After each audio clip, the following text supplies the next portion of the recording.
I'm just going to get started. My name is Mia Fuller. I am chair of the Italian Studies Department at UC Berkeley. I'm also director of the program that is hosting today's event, the program for the study of Italy, which is separate, although people overlap, with the department, between the Department of Italian Studies and the program, which is actually held within Berkeley's Institute of European Studies. You can see the logo somewhere on your screen of the Institute of European Studies, whom we thank for providing the platform for today's event. So today we have, I will be, well, I'm clearly the first speaker, but Rhiannon Welch, who is a professor also in the Italian Studies Department here at UC Berkeley. She and I are the moderator hosts for the presentation of Claudio Fogu's new book, The Fishing Net and the Spider Web, Mediterranean Imaginaries and the Making of Italians, which came out with Palgrave very recently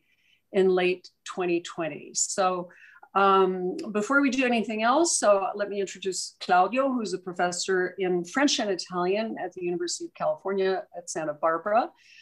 I'm just sure that everybody here knows Claudio well in some way. I know that most of the grad students who have ever worked with me are very familiar with his earlier stages of work, which probably I'll be asking him about a little bit, but he's written foundational works in sort of within the so-called cultural turn of work on Italian fascism, but in particular theorizing history as it was, let's say, why not, used and abused by Italian fascism. And he's also written some very important to me work that I've used that I've found very useful on post-war Europe. So this is the book, the new book is also a departure, but it's also, I think, the fruition of many years of work. Claudio and I have had occasion to talk about the Mediterranean in the past. So anyway, so our format is just going to be, I'm going to ask, well, Rhiannon will ask questions, I will ask questions, and we'll do that for roughly the first half of our event, which ends at 1. And then, now, so the key thing is if you have questions or comments, please send them in the chat. You are all muted, you have no choice. It's beyond your powers to unmute yourselves. And so but not only I, will be watching the chat, and we will sort of then mediate the questions to Claudio for the second half hour. So thank you very much. Rhiannon, why don't you go ahead and get us started? Thank you, Mia. Thanks, everyone. It's great to see so many familiar faces. Thank you, Claudio, for writing this book and for sharing it with me. It was a pleasure to read. I noticed some synergies with recent work on archipelagic thinking in the Caribbean. And I'm thinking of stuff by Michelle Stevens and Yolanda Martinez San Miguel, for the way that both your book and their work seems to ask us to reorient our attention away from the sort of territorialized continental space of nation building, and instead towards islands and seas as sites of transit, exchange, and possibly new, less violent models of relationality. I wanted to begin by asking you to talk a bit, reflect with us on your title. I love your title. I love non-literal titles. It's full of poetry and metaphor. So I'd like to invite you to talk a little bit about the fishing net and the spider web. Thank you so much. Thank you, Rhiannon, and thank you, Mia, for the introduction. But thank to everybody who's coming to this first presentation. I think, Rhiannon, you put your finger on the sort of very strong connection that I have to this book and I've had with the life of islands. It's both a personal connection, but also I think it goes beyond that. As you said it, the idea of archipelagic. Now for me, it comes directly from the work of Cacciari, specifically in his book on Europe, but certainly the encounter with Glissant's Poetics of Relations was fundamental for me and for conceptualizing this idea of relationality as part of a different form of identity, which I call belonging. And this idea of belonging, it seems to me to capture something which is both identity related, but as you say, it has metaphoric essences. So in a way, given the title of the two metaphors that I carry through the book, it's both an homage to my great inspiration, Hayden White, who as a philosopher of history insisted on the importance of metaphors and insisted on being clear and being clear-minded about them.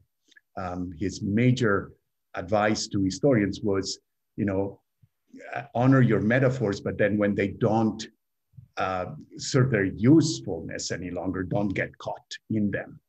And that was a struggle for me, because those metaphors certainly organized my way of proceeding.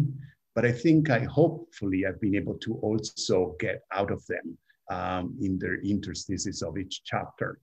So sort of use them as guiding lines, but also as something that did not exhaust everything and did not completely contain all the material. But I did want to put them out there, have the feeling that I would have been dishonest with myself had I not pushed for that kind of metaphorics. That's also, and let me just say the last answer to this is that obviously I'm also extremely conscious of how much the Mediterranean, and I'm thinking about the famous scene of Il Postino on the beach as the mother of all metaphors, is quite tricky. So I take full responsibility for putting it out there, but I'm also conscious of the tricks that it can play.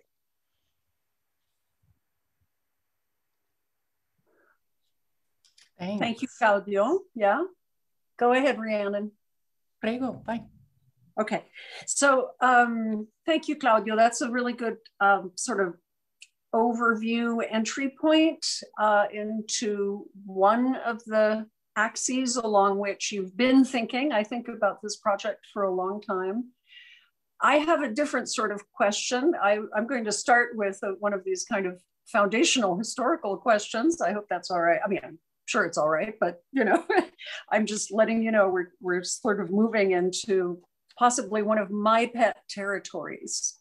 So early in the book, you are talking about, the early articulators of the so-called Southern question, from Vileri to Sonnino. And you make this really interesting point that their premises were never modified. So by the time you get to Gramsci or Fortunato or many others, in essence, even though they have new things to say, things that we're still talking about, they don't actually challenge the premises of an idea of what we might just call internal colonization or subjugation of the South.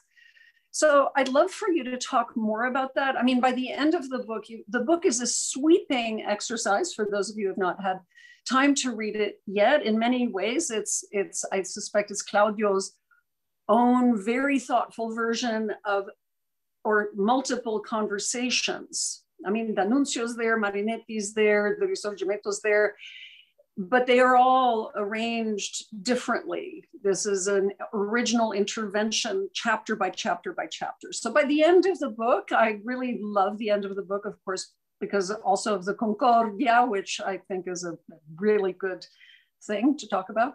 But by the end of the book, you return to the position of Italian, I don't want to really say the word identity, but whether Italianness is European or Mediterranean.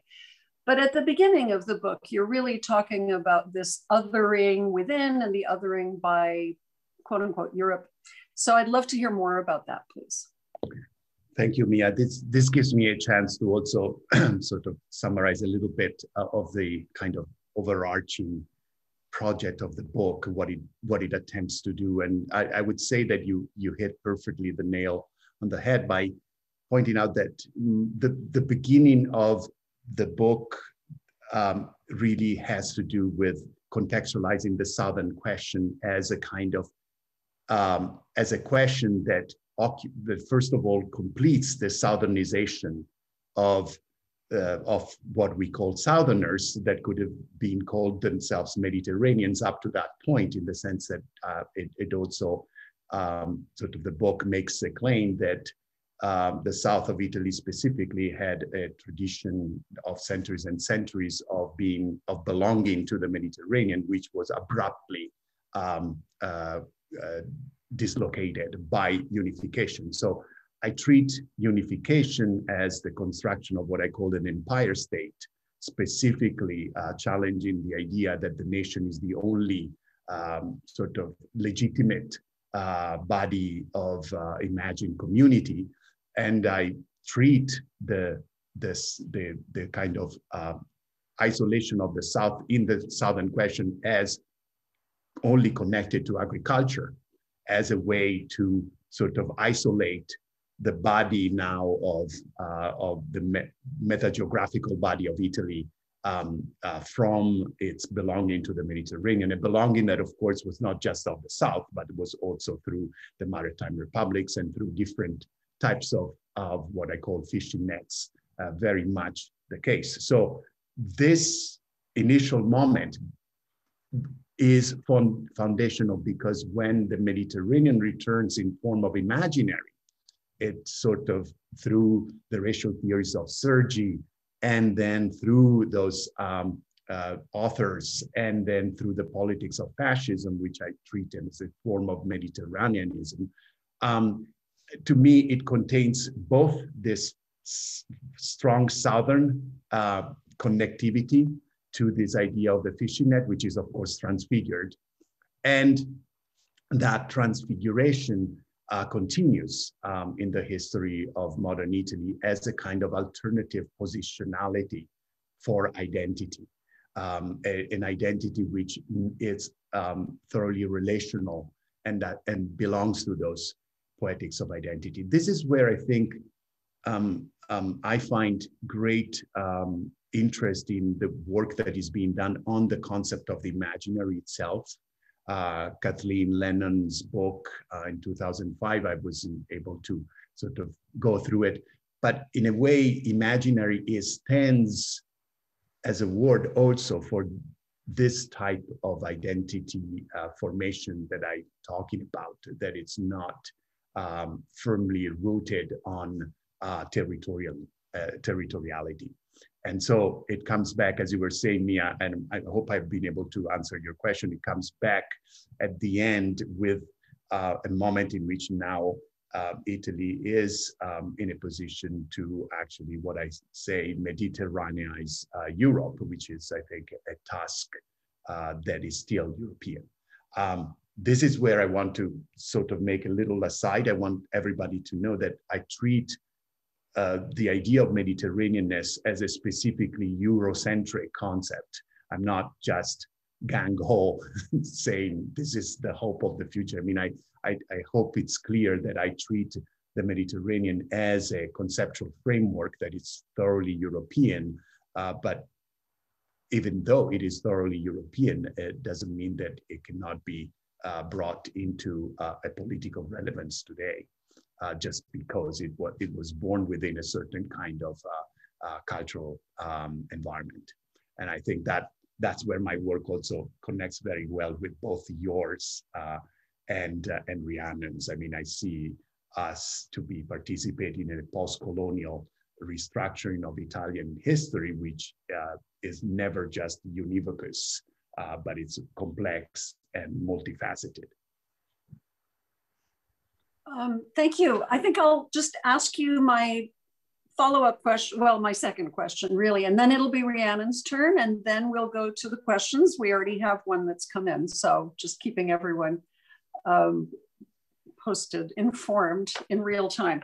So my second question is also a little punctilious, but speaks to the large theme, and I want to also say that's right. I think that the conclusion of the book, the coda of the book, is really rich. I mean, I love a book where you get to the end and you say, I really see how the author thought this through from that question to that question to that question to what is in fact a very pressing set of observations, concerns, and clearly you're engaging with, you know, Cassano and other sort of Mediterranean thinkers, Ian Chambers, Roberto Dainotto. I mean, those are your explicit engagements. And there's several things towards the very end that I found very, very, very clear, sort of very crystal clear. Like I'm just looking at page 255, the increasing subordination of the Mediterranean to the hegemonic pull of Europe on the political imaginary of post-war and contemporary Italians is a very clear statement about your view, which is kind of presented to us more gently when you write about Procida, right? So we get to the end and it's very, very clear where you stand. So my second question with this long introduction is actually really about the sort of bridge in your thinking, the fishing net, let's say, provided for your thinking on these issues by your work on fascism. So it's in many ways a meta question, although you do treat very clearly in the book how Italian fascism sort of made use of the idea of the Mediterranean. That is very, very clear. But I also see in it a progression in your thinking, right? You were writing about fascism and this partly grew out of that. And I would really love to hear more about that, please. Oh, thank you for that question. And first of all, let me say hello to Ian Chambers, who I saw attending this. So Ian graciously agreed to also write a blurb for my book. And of course, it's been a source of inspiration for my work. And I think for all of us, he's just one of the many friends and colleagues that I see here and that help me think through, especially these last chapters. And I think, Mia, my first answer would be that part of what I was dissatisfying in my book about fascism was that this historic imaginary seemed to be a block and that was monolithic. And I was missing the dimension that I think I found in this book. This book has helped me to think about also in a more philosophical terms about oscillation as the figure that is most appropriate to escape from the kind of temptations of dialectics in the more standard way in which we also construct historical discourse. I've always been, as I said before, interested in the form of history and finding oscillation, whether that is found in history or just in the imagination. It certainly was helpful for me to carry on that sense that even within fascism, as you could see, my discovery of the Fiera del Levante, which was something fairly unstudied, let's say, or done, but I think I've done a lot with it that sort of highlights how these two currents were also the fishing net and the spider web were acting even within fascist culture. And I also have to say that my interpretation of the Mostro dell'Oltremare is very deficient instead in terms of what of the great work that is being done on looking at it as part of the fascist imaginary. I just included much more in the Mediterranean imaginary during fascism, which sort of highlights certain elements that can be seen as sort of marginal in other work. But that's where I think I've shifted more towards these margins, and in a certain sense, the length that is taken me to write the book has to do with the sense also of the political implications of a discourse that sort of looks at these oscillations also within the more tragic parts of our history. But for me, it was much more important to connect fascism to the liberal period within the post-colonial understanding that we all, and also to the post-war period, than to just isolate it as the sort of the moment in which everything crumbles. Thank you very much. Rhiannon, you have the floor. Thank you, Mia. So I have a much smaller question, I think. I was totally struck by your observation that Franchetti and Sonnino's 1876 Inchiesta in Sicilia is decidedly landlocked, how they don't even spend, I think you write, so much as a page on the Mediterranean or the sea.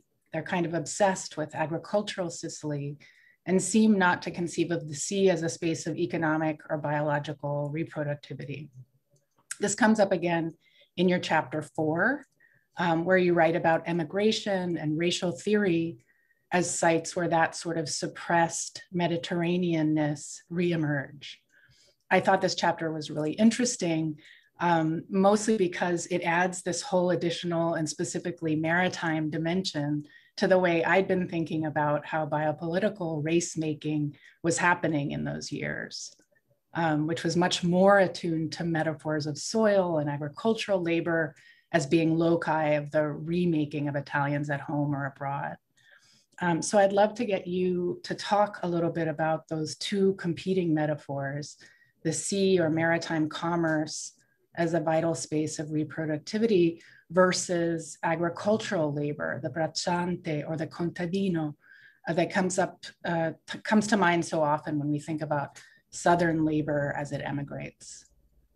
Thank you so much, Rhiannon.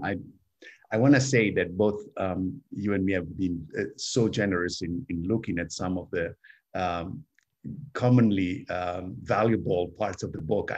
I feel sometimes that when I read your books, reread now your books, I say, oh my God, I should have done this and this and this and that. So there is a lot that you could contribute to also criticize my sort of focus exclusively on that maritime. But my answer to you would be that when I think about Franchetti's, for example, his 2 years in Eritrea, and the attempts and how much he pushes for the agricultural and sort of the pushing from outside of the ports towards the settlement colony, which can counteract immigration. Well, he's capable to bring only 10 families in those 2 years, and only 2 of them, as you well know, from the south of Italy. So we're talking about when I treat immigration as such a central answer by Southerners to the Southern question. These are peasants crossing the sea. Yes, they're not sailors, but they're going into industries, they're going into mines, and they're going to become day laborers and nomads. Or they are not this image of the tying to the land, which of course is also partially what we get from Christ Stopped at Eboli, and from a tradition, and of course from De Martino's wonderful books. I mean, all of that is tremendously important. I'm not saying, but this is 1 out of 6 of these people crosses an entire ocean, whether they've ever been to the beach or not. And then when I look also at some of the work by these new meridionalisti economists who look, for example, at how the connection between the agriculture and the ports was so fundamental for the life, and how much peasants were asked to be quick in converting sometimes their culture. And that's why the latifondo was partially geared to allow that kind of easy conversion or usage of land. Then I see that really to isolate the coastlines and the islands and that relationship, it's very it's something that we should readdress. And so that's the part that I connect, in which the peasant is no longer just a peasant, is no longer just tied to land. It's in a constructed that does have that commerce and that fishing net of commerce very much consciously or unconsciously there. Thank you, Claudio. I think we're coming up on being able to open it up. I'm totally happy to give them 4 more minutes of my time. This was wonderful. Thank you so much, by the way, Mia and Rhiannon, for doing this. This is a great pleasure for me to do it. And for us, thank you. I want to say so I've got 2 questions in the chat and they're both kind of substantial. So I'll just take a minute to say, Claudio, I'm very aware you've used the word isolate several times, and it really strikes me now, the isola, isolate. It's just so much part of the book, which of course I've just been absorbing. So I'm just, the images of isolating parts of the territory, but now the isole, and then you even produce it during the presentation. So this is great. All right, we have a couple of questions, so I will start. Luisa del Giudice asks, she says, I'm intrigued by what the Mediterranean model or models might represent for an Italian diaspora imaginary, where the sea and oceans have loomed large via migrations, as you were just talking about. Do you think, Claudio, that through the diaspora, Italy and its predominantly southern exodus can better link us globally, even to the, in scare quotes, global south, rather than to a European north? So I think there's a instead of implication. Wow. Well, I think this is such it's wonderful invitation to talk about what Luisa and I have been working on politically for so many years.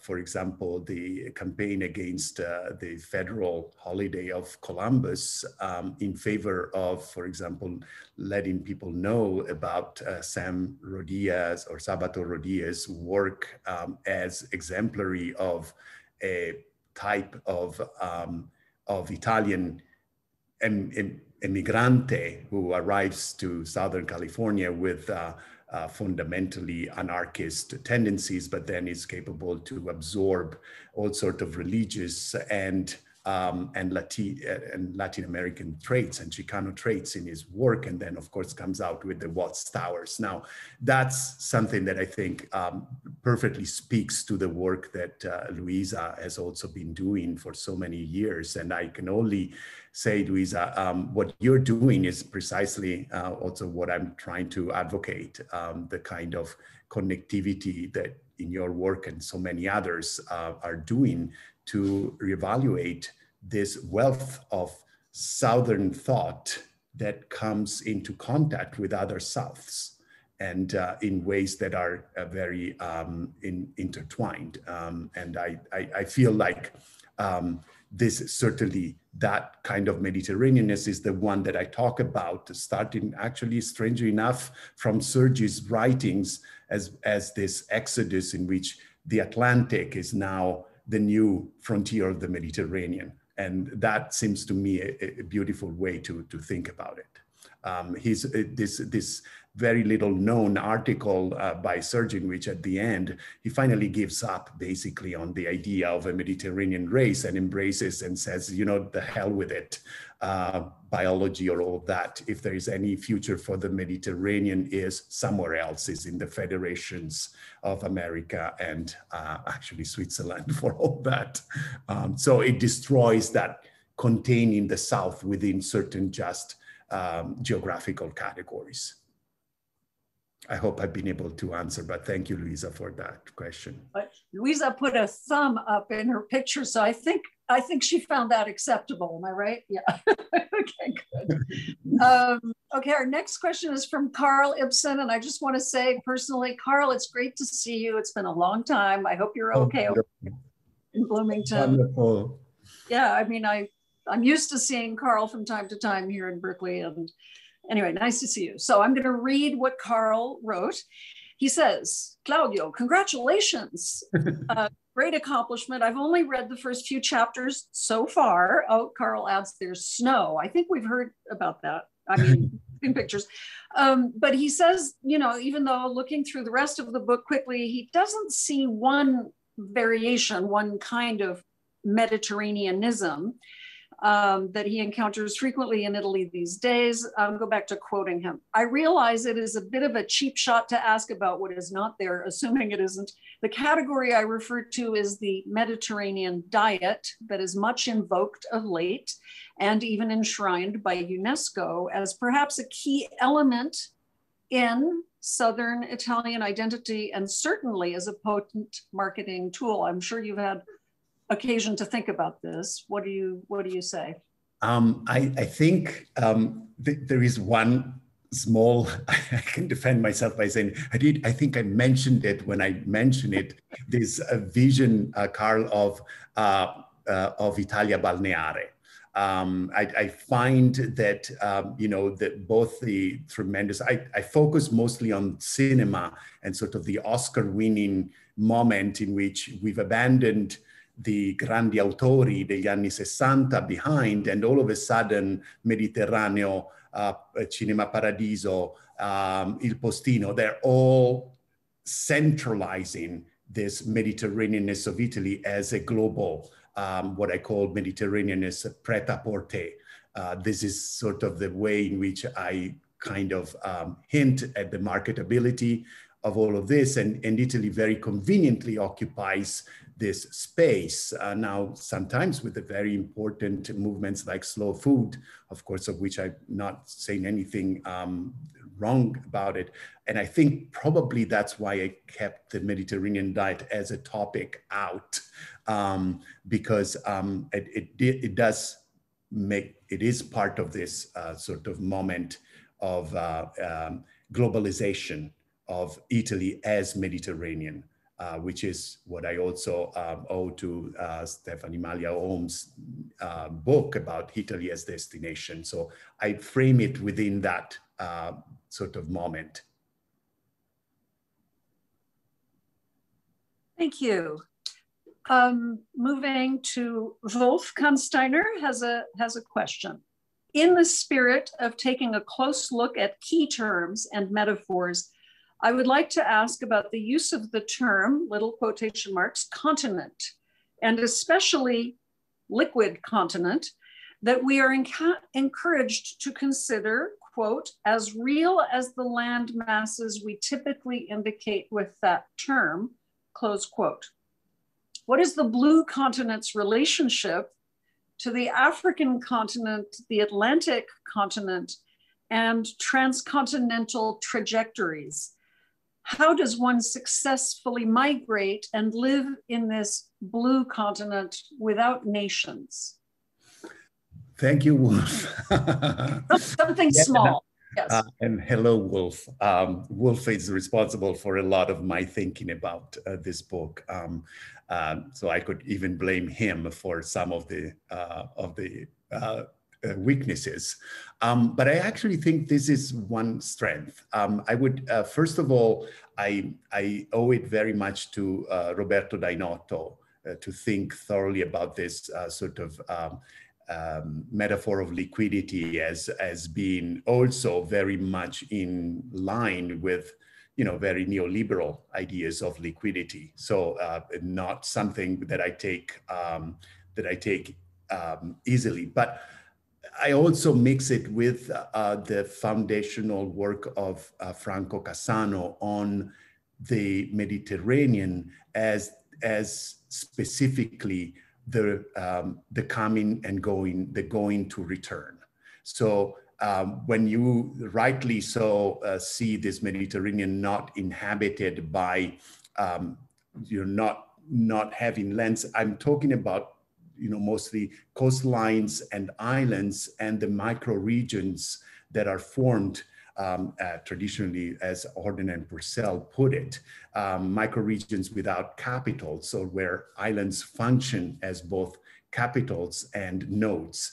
I think network theory can help us think more about this as something which is a continent that contains, but it doesn't limit in the same way as it sort of nations territorialize. So I take your as a wonderful occasion to think more about this in more philosophical and theoretical ways, including now with this very interesting new ocean studies field that is emerging and that I just started to think through. So I take this as a provocation for me to think more thoroughly about this, but I think my preliminary answer would be just that dimension of the return of the containment. It's actually one in which the lines of communications go in all directions and imply a going to come back, and that's the kind of some part of the essence of the Mediterranean as an horizon. Different from the ocean, for example, as being an horizon that pushes towards an unlimited horizon. And I think Franco Cassano's work there, and also a lot of Ian Chambers' reflections on the on the fold might be sort of inspirational for me to continue thinking about that meta-geographical question.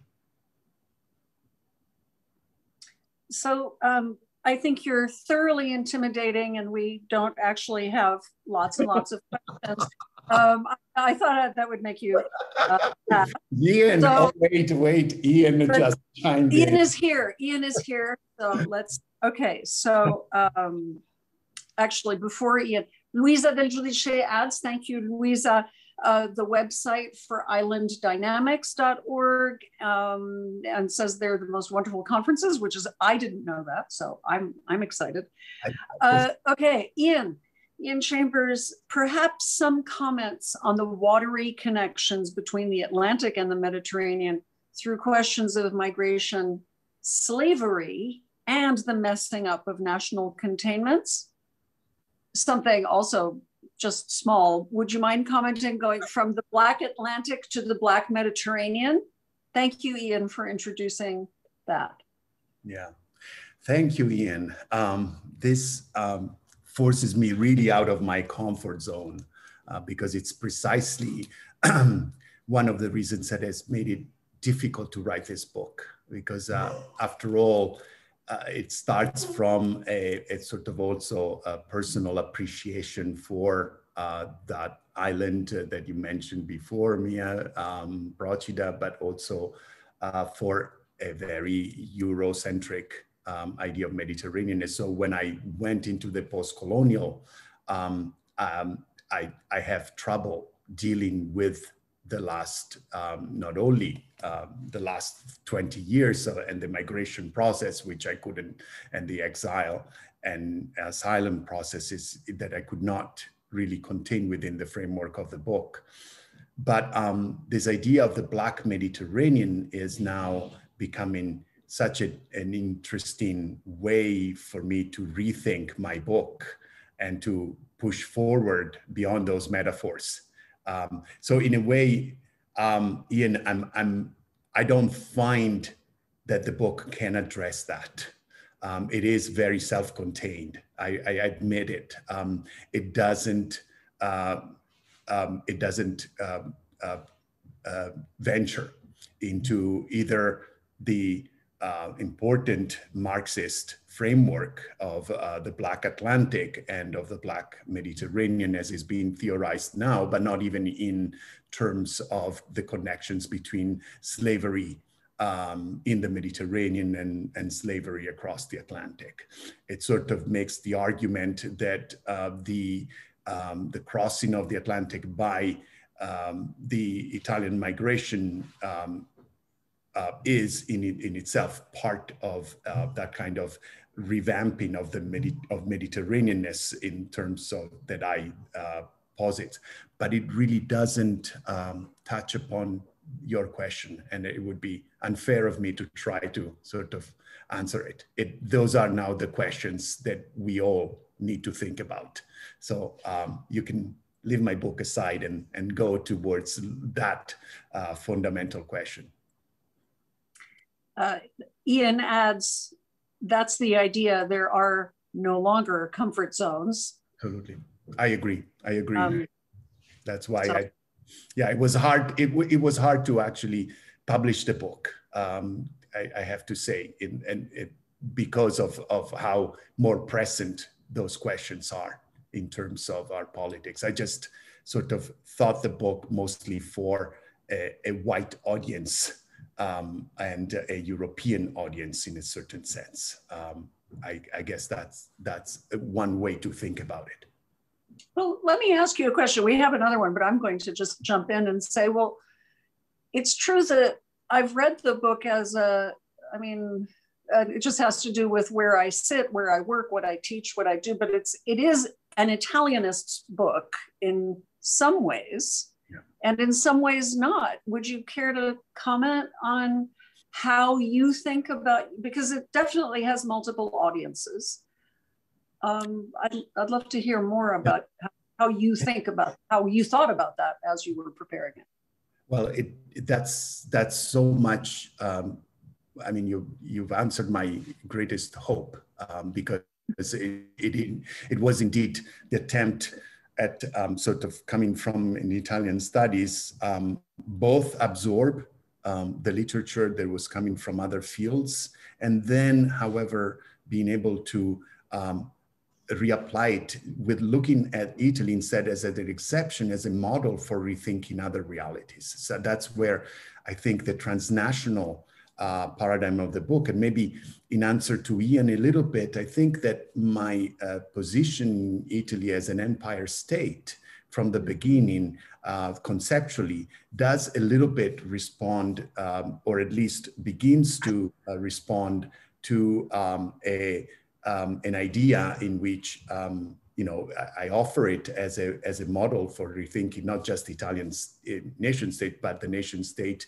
in a phase that becomes what we usually call the imperialism. But I think that we should, in light of the biopolitics that carry on of imperialism, reconsider the idea of all European becoming empire states in that period. So to me, that's Mia, the double sort of answer to both to you and a little bit to Ian, the idea that our nomenclature needs to begin to enclose the colonial and the imperial in their post-colonial understandings within even some of our most sacred concepts like the nation state. It implies an idea of nationality that I think our work has challenged and successfully so. So I think that's the contribution that I would say I've made to offer ideas and hopefully also showing how studies of the imaginary can be very important in terms of how to do history or cultural history and sort of in that mode. Thank you. I mean, this speaks to me in many ways, my own interests also. It's just, if you work on Italy in the social sciences and history and so on, it is so often treated as, and then there's Italy, it's either an exception or it's a postscript. And yet this particularly vexed question of whether Italy was a colony and a colonizer, and exactly how many relationships to colonizing there are on the part of Italy, within Italy, or even as a constitutive necessary ingredient to what we call Italy, has just sort of made it always hard to situate, even in discussions, right? Among scholars, among disciplines. That's why I asked that. And so I appreciate that's right. If I may add one thing to this, is that the two other concepts that I think I've used and found and that address exactly what you're talking about are this idea of, Olivia Harrison's work on transcoloniality. It feels like, although she's adopted it to a very specific case of sort of North African utilizations of Palestinian fight as a frame of reference, it has the kind of multidirectionality Michael Rothberg talks about in terms of memory, but I think it allows that position of different southern positions.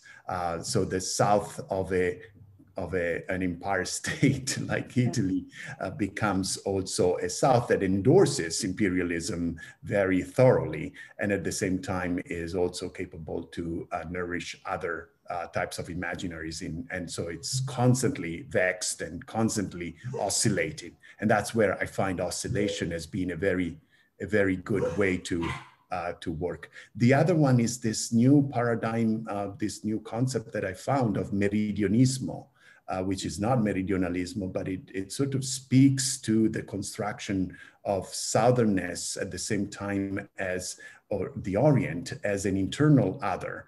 And so if we start looking at the 18th century and the construction of southernness and located specifically in literature, in European literature in Southern Italy, and then expanded to Italy throughout the 19th century, then I think that concepts in which we shift from a relationship of difference to a relationship of inferiority and superiority, domination and dominant, I think that gives us the language to address the complex positionality of Italy as both in the nation that immediately launches itself into a colonization process, and at the same time has obviously come out of a unification process, which in itself is partially one of independence, but also one of territorialization.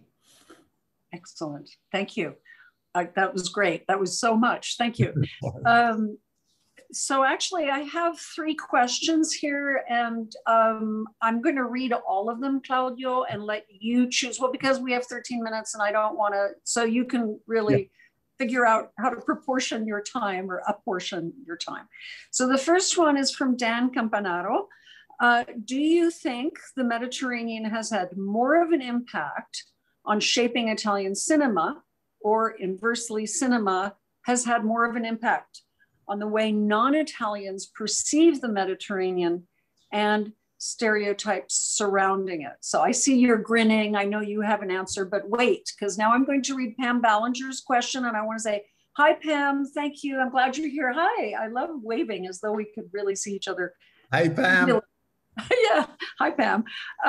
She says, just a quick comment rather than a question.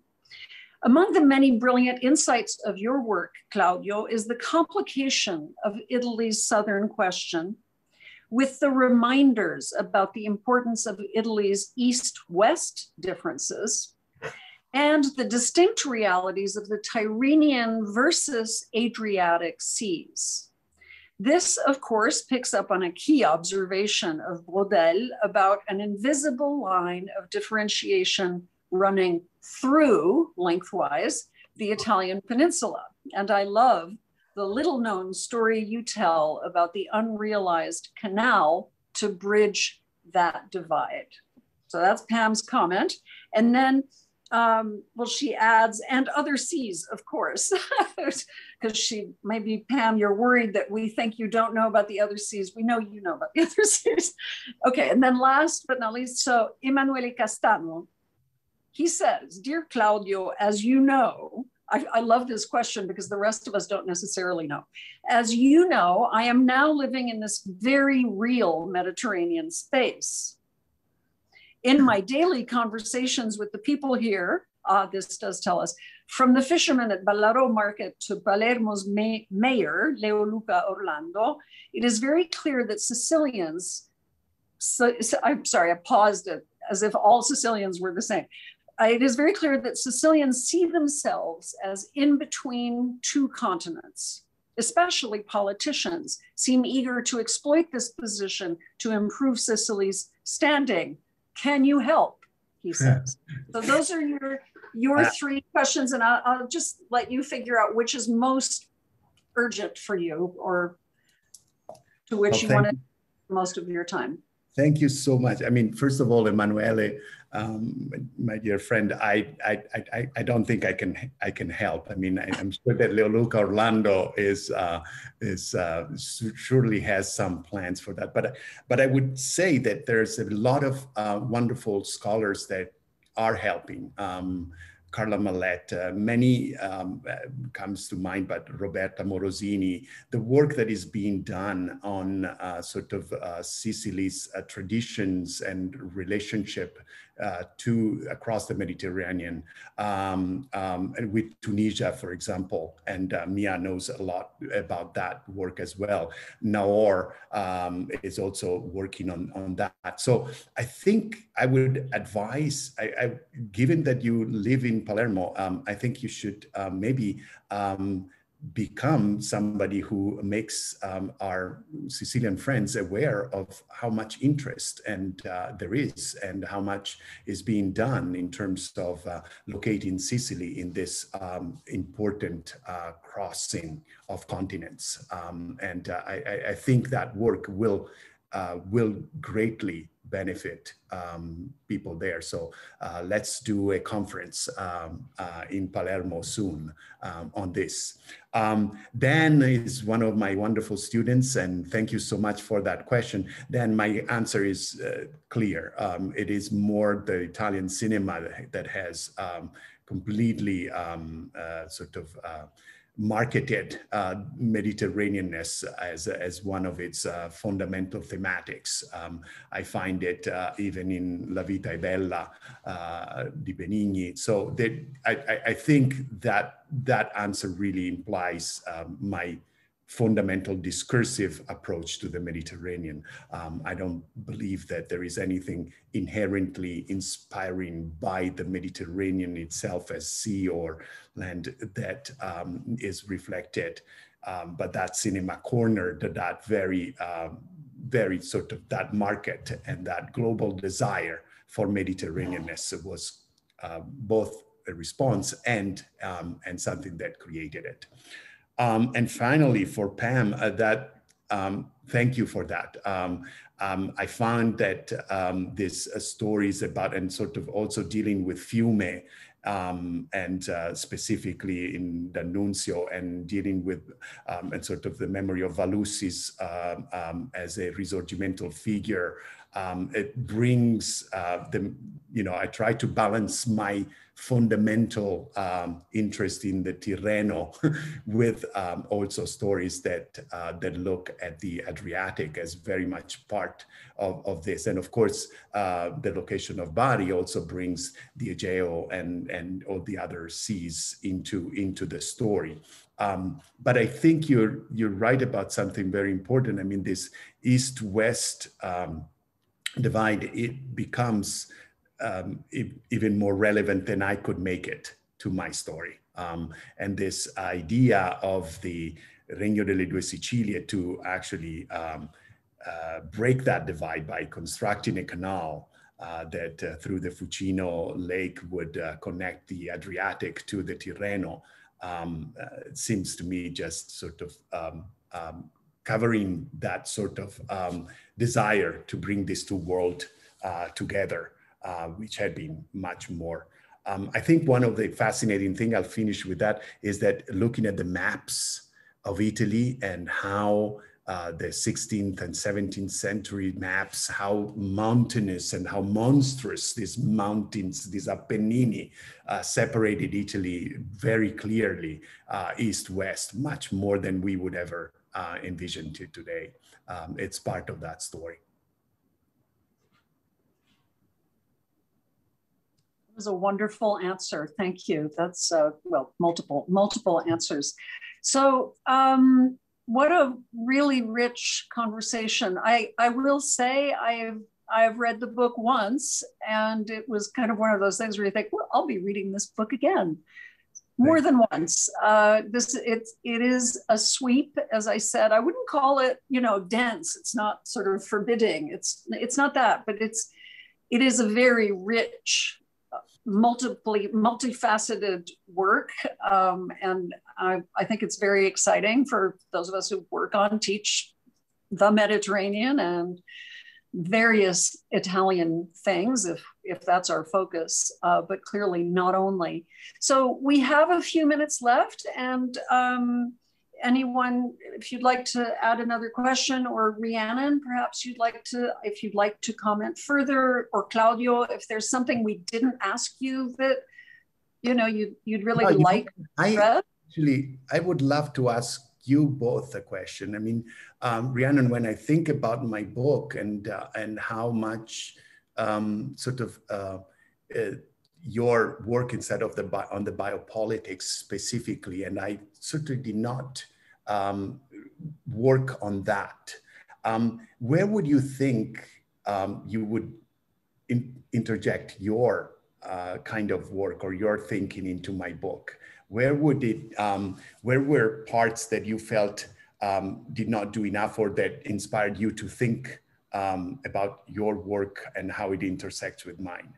That would be also the same question for you, Mia, because I do so much with architecture and colonial architecture, but of course I push it in certain directions that we're not doing justice to how complex the issue is. I've been thinking about it, not so much, I mean, I think the main connection that I saw with my Vital Subjects book is how you've allowed me to conceive or kind of amplified the geographic imaginary that I was working with by adding this whole other, and like I said, sort of reoriented my pretty territorial gaze on a lot of the texts that I was working with. But I've also been thinking about how your book, I mean, you mentioned that you're not able to tackle the contemporary Mediterranean and the sort of crisis imaginary of migration. But I've been thinking about what to do with your book in terms of thinking about how the crisis imaginary is another kind of layer, a contemporary layer across the Mediterranean, and the locus of the crisis being precisely the porosity of borders, the failure of the nation state to be able to insulate itself thanks to Italy's peninsular shape and situation. But those are just some initial thoughts. Great. I'm sorry, calling on Rhiannon. So thank you, and same for me, Claudio. I don't have a really ready answer, but I will say, so particularly because I'm actually not working on architecture anymore, but when I was, what I found very specifically in the very specific area of Italian architects designing the representation of Italy through architecture in colonial settings, different colonial settings, that moment that then I'm delighted you cite Carlo Enrico Rava because he's so important, but and so complex in a way. But so there's a moment when using the term Mediterranean, which didn't happen before, suddenly happens, and it becomes a tool of colonialism, a way of appropriating everything that's desired and rejecting the rest. So my mind tends to be there, but I am very challenged by it and interested to think about the transcoloniality, because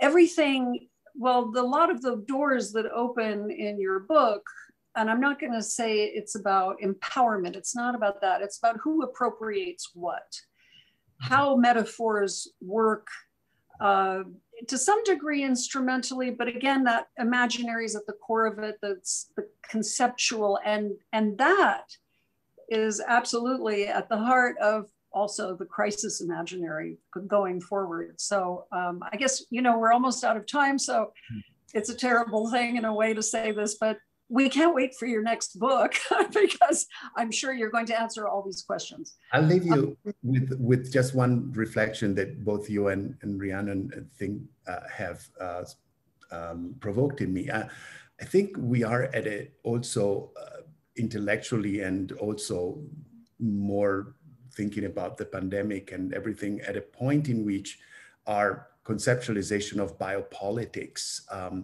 it needs almost a rethinking in terms of whether within biopolitics there are different kinds of biopolitics, because as Rhiannon's work shows us how much the thinking of biopolitics at the late 19th century and governmentality, Foucault's concepts accommodated certain types of biopolitics. But then in Italy specifically, we know that with Esposito, Agamben, and so many, and Fiori, and so many wonderful philosophers are thinking through it. I think that's where, for example, my book of the Mediterranean, even if on Mediterranean Imaginaries, does speak to this hope that we can find a biopolitical language that is not only that of expansion and that of insulation. And I think that's part of that imaginary. If I may sort of suggest something, is that the frontier for me is that of thinking through the biopolitical, not just as governmentality, but maybe as a resource that could become important. You're muted, Mia. You're muted. Thank you. I'm so sorry to end on that note. It was kind of a brilliant conclusion. Thank you. But would invite further discussion if we had time. Thank you everyone for attending, your great audience. The recording will be posted on the site later if you want to revisit it. Absolutely. Grazie. Thank you, Claudio. Grazie Mia. Grazie Rhiannon. Thank you everybody. Veramente. Appreciate it so much.